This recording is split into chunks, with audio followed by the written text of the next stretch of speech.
Our first major SSD guide was an architecture post back in 2014, and since then things have changed a lot. One, SandForce is kind of out of the game right now, and two, SSDs in the sort of 400 gigabytes plus range have finally become affordable, at least a lot more than they used to be. They're now available for under $200, which back then was unheard of. So things change a lot. Today is a lighter weight content piece on Black Friday and Cyber Monday SSD sales we've seen that would be suitable for gaming and enthusiast builds. Before getting into that, this content is brought to you by AMD's RX 470 video card, which we found to be the best price to performance ratio in the sub $200 market. Though lately, there have been a couple of RX 480s available for under $200 as well, so keep an eye out for those. Link in the description below if you're curious about a couple deals. So we're about to ramp back into SSD reviews. It's been a little while since we've done them, but they've always been very in-depth on the gaming side. We test a lot of different I/O workloads with different game applications in mind. In ramping into that content, I've got a couple of the top choice SSDs we have right now for sales based on current Black Friday, Cyber Monday offerings. They are actually pretty big in some cases.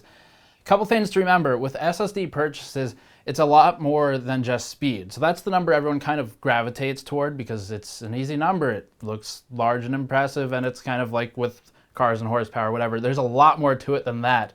With SSDs, more than speed, you should care about things like endurance. With endurance, it becomes a matter of total terabytes written over the span of its life. This is a metric that finally, after years of kind of a lack of standards and specifications for SSDs, manufacturers are starting to list this total terabytes written metric for their SSDs. That gives you a loose idea of what it's capable of over an X year lifespan, normally 3 years or 5 years, depending on whatever their warranty is. So endurance is important. That hinges partly, but not entirely, on the NAND type. That would be MLC, SLC, TLC. It's not really SLC anymore, but MLC and TLC and VNAND for the most part. And we define those. You can see an animation probably now that we made previously defining what those are if you're curious to learn what that means. But also things like garbage collection, wear leveling, and write amplification factor all impact an SSD's endurance and lifespan. You want the write amplification factor to be as close to or below 1 as is reasonable to reduce the wear on the NAND as you write to the disk, because writing to an SSD actively kills it. We've talked about all this before. But anyway, those things aside, all of the links for the suggestions in this best sales guide are in the description below. You can check those out if you want to find them for purchase. The first one today is, we're starting in ascending order. So first one is the cheapest drive. It's a $50 Plextor M7V, which we just used in our ultra budget gaming PC guide. Plextor's M7V 128GB SSD receives our go-to recommendation for budget-oriented system builds. The M7V is one of the most competitive drives at its price point for $50. It's 128GB, and the most immediate competition you'll see is Kingston's UV400, also a pretty decent drive, $9 cheaper, but a bit slower. In terms of advertised speeds, the M7V is capable using iometer of about 98,000 IOPS 4K for read and about the same for write. And this is the metric, if you're not familiar with our previous SSD testing methodology, looking at 4K performance. It's also important to look at things like 16K, but generally 4K is one of the most intensive workloads in terms of I/O requests that you see with a game, and they're always defined as generally random, so 4K random is what you'll see. Sequential is the number that you look for if you're the type of user who does a lot of large file transactions. For example, in our setups for the media production environment, we'll do a lot of movement of multi-gigabyte files from one drive to another, things like that, or even just writing large files to disk. When you're dealing with a scenario like that, if you're not bottlenecked somewhere else in the system, sequential is what you care about. If you're more interested in gaming and Windows kind of application performance, then 4K is where you should be looking for the most part, though obviously they're both a bit important depending on what you do. So the Plextor drive is what we'd recommend at the lowest end and is fairly affordable. The next drive, the HyperX Savage, is one that we reviewed previously. I reviewed it in 2015, I believe. We have some of the metrics here on the screen where you can see the performance back then in 2015 of the Savage drive versus things like the HyperX Predator, which is a PCIe-enabled device. It uses an M2 on an AIC. And we've also got things like some of the Samsung drives on that chart. You can kind of compare them for basic metrics. But the Savage right now finally has dropped to a sub $100 price. And this is something that in the original review I remarked that at its $120, $130 launch price, it was good in terms of performance, endurance, all the test results were good, but the price was kind of borderline not competitive. Now, nearer $100, it is a more competitive device. And the thing here to note is that in terms of cost per gigabyte, the Savage is a bit more expensive than some of these other devices we're talking about, especially once you get up into the crucial MX300, for example. But it uses MLC, which will aid in a few things, but mostly endurance. And again, that also depends on how the controller interacts with the data and data entropy and things like that. But it's got MLC, that's a big difference, and it is more speed-oriented than some of the other devices we'll be talking about. So the Savage drive is the one I'd recommend if you're looking for something like 240 gigabytes for basically an OS, your most important applications like web browsers that tend to need the speed, and Office applications, and if you run them, production applications like Premiere. That's what I'd use the Savage for. Your games would pretty much go onto another drive, normally a hard drive or a large SSD if you can afford it. So that's where I'd look for someone who's more interested in the speed and endurance factor and doesn't care as much about capacity. If you care more about capacity, which is another completely valid use case scenario, than you do speed, the next drive to look at would be the crucial MX300. This is a 525 gigabyte drive. It's currently available for $110 on, I think, both Amazon and Newegg. I have at least one of the links below if you're interested in it.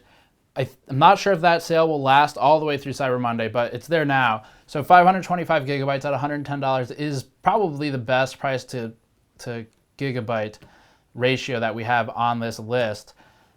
But it is a bit slower, and it's also using TLC. And that's not a bad thing necessarily. It just means that generally you should expect a bit different performance than MLC. With TLC, you store 3 bits of data per cell. With MLC, you get 2 bits of data per cell, so there's more data per cell with TLC, but the voltage checks are also going to be more granular. And that becomes a problem as the device ages and loses its electrical charge and so forth. And again, that's all discussed in our What is NAND video on the channel. But the MX300 is a good drive at its 500 plus gigabyte capacity, especially if you're, again, more concerned about storage than speed. The next drive to look at is pretty comparable to the MX300, but the main difference is that it comes with Watch Dogs 2 for free, obviously coming out this week. And that is the Samsung 850 EVO. It's been around for a little while. There's a 500 gigabyte option right now for $130. It includes the Watch Dogs game. If you don't want Watch Dogs, I'd probably take this off the list because that is the major advantage here to this drive. Still not a bad drive, but the competitors do tend to beat it out a little bit in price to performance and price to capacity without the Watch Dogs 2 bundle in there. So that gets a quick aside mention. The Samsung 850 EVO 500 gigabyte drive operates at an advertised 540 or 520 megabytes per second read-write sequential. And then if you care more about 4K, then you're looking at something like 98,000 and 90,000 read-write IOPS using iometer testing. The MX300, by way of comparison, operates at about 92,000 IOPS 4K read and about 83,000 4K write, with sequential in the range of 530 and 510 read-write respectively. Moving down the list, Intel's 600P is the next major drive to look at. Intel makes some of the most interesting drives to follow in the industry, and that's because at the very start of this, with the X series SSDs from Intel, which were SLC, they were sort of the pioneers of modern SSDs. And for that reason alone, it's worth following them because NVMe, another modern technology, is largely being driven by Intel devices. You see their NVMe SSDs that are in PCIe slots, like the 750 series. Those are probably among the definitely among the fastest SSDs on the market, though not included here because they're expensive. And then on the other sort of cheaper end of the same spectrum, the 600P, 512 gigabytes right now, $150 drive. It peels off PCIe lanes. It's an NVMe drive, and it operates upwards of 128,000 IOPS 4K read. That's the fastest we've seen here so far, and the same for write. So 128K read-write performance. Now, sequential is a bit more interesting with these NVMe drives, both ones we have listed here today, which we've got the Plextor drive and the Intel drive. With sequential, you're looking at a really high read. In this case, it's almost 1.8 gigabytes per second read, 1775 megabytes per second or so. at a bit lower write, closer to 500, 550 megabytes per second. But almost all data that the average user is consuming on a PC is going to be read data. It's only in specific cases like, again, if you're a developer or production worker, then you're looking more at writes. And if you care about writes, you know who you are already. And one thing with the 600p, it is an M2 drive and it doesn't come with an add-in card, at least not the one we've chosen at this price. The next drive is another NVMe drive. This one is the Plextor M8 PE, which we'll soon be reviewing. I've already got them in-house and they've been on the test bench.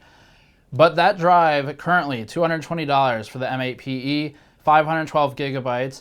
And again, this is a trade-off where, if you remember about $100 ago, we had the Crucial drive, similar capacity, but half the price. The reason for that, obviously, is because we're working with NVMe here. It's much faster. And the Plextor drive specifically is looking at fairly competitive rates with the Intel 600p. It's at 120K IOPS 4K read, about 130K 4K write. The sequential speeds are somewhere around 1600 megabytes per second read and somewhere around 500 megabytes per second write. So marginally slower on the reads for the IOPS, 4K read IOPS, and marginally faster in the writes for 4K IOPS, and a bit slower in both metrics for sequential. However, the Plextor M8 PE is an add-in card, so this goes into a PCIe slot rather than an M.2 slot on the board. So if you don't have an M.2 slot, or you don't want to use it for some reason, something like this would make sense. Now, Plextor does have a non-add-in card version, so if you preferred that, it's out there as well. But that will operate on NVMe. It goes in a PCIe slot. And finally, just kind of to top off the high end of price here anyway, not necessarily performance, the Samsung 850 EVO is available now in 2 terabyte capacities, pretty damn large, and it's $585. It's in terms of price for SSDs at 1 terabyte and higher, it's not bad when you look at them relatively kind of within a vacuum. Obviously, that's very expensive because you could buy a 2 terabyte hard drive for less than probably $60, $65, and it would be decent. So that one's a bit of a harder pill to swallow if you are in one of the specific use cases where it would save you money in terms of production time. To have a 2 terabyte SSD, it's tremendously faster than a hard drive. Obviously, it's got no moving components either. It's going to be quieter, things like that, all true for all these drives. So if you can afford that $600 2 terabytes, I suppose it's the best deal out there for this type of capacity on an SSD, or at least one of the best few deals out there. There are a couple competitor drives that are close. But you're probably looking at the cheaper drives for the most part, the 240, 256, even 500 gigabytes in the case of the Crucial and other Samsung 850 era drive. But I wanted to throw the 2 terabyte in there for fun because it's pretty impressive considering last year, maybe 18 months ago, this price for a 400, 500 gigabyte drive was also really not that bad. So thank you for watching. As always, Patreon link in the post-roll video. We've got a couple more pieces coming out soon. I have an update or a sort of extended version of my conversation with BuildZoid where we talked about the EVGA VRMs. I know I said I'm done with that, but we already filmed it and only included a few minutes in the video originally. So that'll be going up the next few days. Make sure you subscribe for that and for more coverage. And as always, I'll see you all next time.